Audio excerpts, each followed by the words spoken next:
हरियर हरियर बेलावा के चाकर चाकर पात शिव गुरु हो। हरियर हरियर बेलावा के चाकर चाकर पतवा शिव गुरु हो। उहे बेलवा रौरा पर चढ़वनी शिव गुरु हो। कब अइब घरवा हमार शिव गुरु हो। हरियर हरियर कनैल के फूलवा पियर पियर फूल शिव गुरु हो। उहे फूलवा के मालावा बनवनी शिव गुरु हो।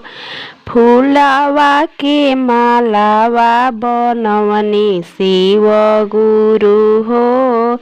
हरियर हरियर भंगिया के पतवा पातर पातर पतवा शिव गुरु हो।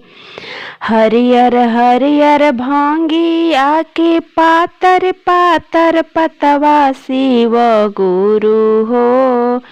उहे भंगिया के भोगावा लगवनी शिव गुरु हो। भंगिया के भोगावा लगवनी शिव गुरु हो।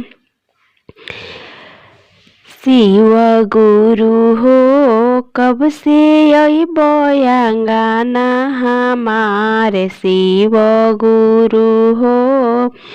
घिउवा कपूरवा के आरती उतरनी शिव गुरु हो।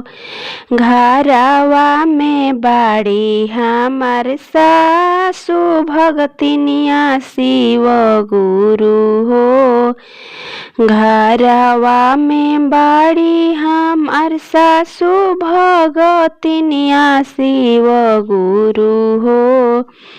उनो के से भोगावा लगाइब शिव गुरु हो। उनो के से चारा चाकरवाइब शिव गुरु हो। हरियर हरियर बेलवा के चाकर चाकर पात शिव गुरु हो। उहे बेलवा रौरा पर चढ़ाइब शिव गुरु हो। अगर मेरा गीत पसंद आए तो लाइक सब्सक्राइब शेयर और कमेंट जरूर कीजिएगा।